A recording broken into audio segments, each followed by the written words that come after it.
Сәлеметсіздер ме? Біз бүгінгі сабақта 10-шы сынып информатика Алматы кітап баспасындағы рекурсия тақырыбын қарастырамыз. Рекурсия дегеніміз функцияның денесінде өзін-өзі шақыратын функцияларды рекурсия деп атайды. Осы рекурсия тақырыбындағы мысалдарды қарастыратын болсақ, бірінші мысал Фибоначчи тізбегі дейді. Жалпы Фибоначчи сандары, яғни кез келген элемент оның алдыңғы екі элементінің қосындысынан анықталып отырады. Мысалы, мына жерде 1 және тағы да 1 деген сандар болатын болса, оның келесі санды табу үшін осы алдыңғы екі санның қосындысы болады, сонда 2 шығады. Келесі санды табу үшін оның алдындағы екі санды қосады. Мысалы, 2 мен 1-ді қосқанда 3 шығады. 3 пен 2-ні қосқанда 5 шығады. 5 пен 3-ті қосқанда 8 шығады. Тағысын осылай жалғаса береді. Енді осы Фибоначчи мысалын қарастырайық. Оны мен Python программалау тілінде теріп қойдым. Енді бұл жерде қарастыратын болсақ, бізге fib деген функция құрылған. Және бұл жердегі аргументтері p және q.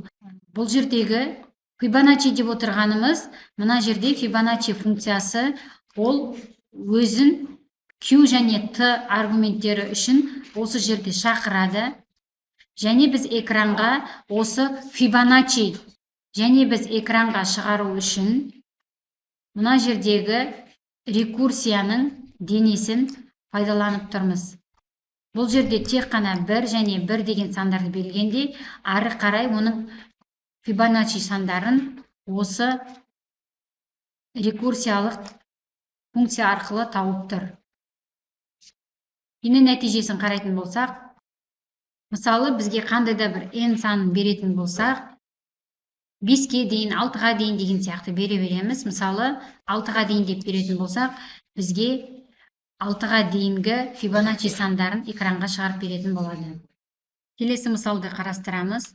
Бұл жерде k саны берілген, k санның цифрларының қосындысын рекурсия көмегімен есептеу керек.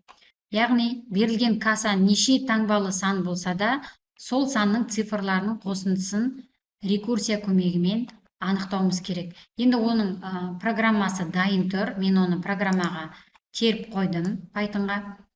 Бұл жерде программаны түсіндіретін болсам, бізге sumDict деген арнайы функция құрылған n аргументіменен, және біз кез келген енгізген k санының соңғы санын алып отырамыз.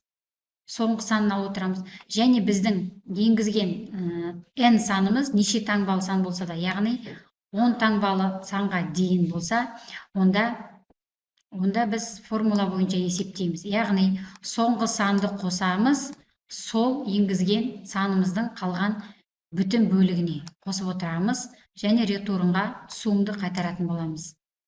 Бұл жерде k санын енгізу керек болады, және экранға біз функцияны k үшін шақыратын боламыз. Нәтижесін көретін болсақ, мысалы, біз экранға 2, 5, 6 деген сандарды жазатын болсақ, осы 256 санының цифрларының қосындысы 13-ке тең.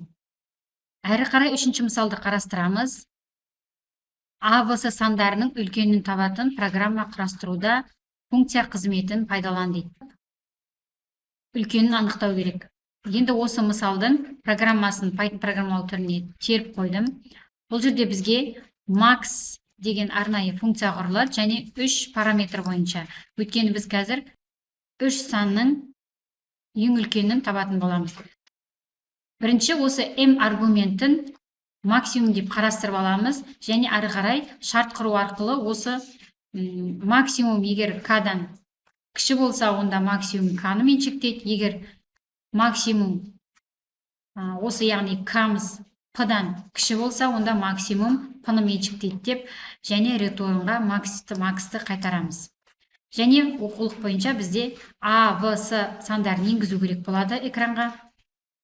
Бұл жерде біз максимум арнайы командасы арқылы шақырып тұр, бірақ бұл жерде де программа дұрыс шығады. Көрейік.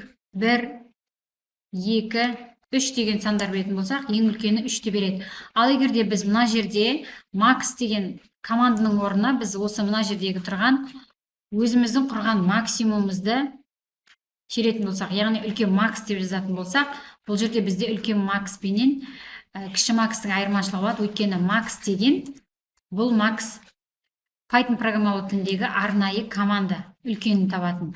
Ал егерде біз үлкен m-ді жазатын болсақ, бұл жерде, онда бұл біздің құрған функциямыз.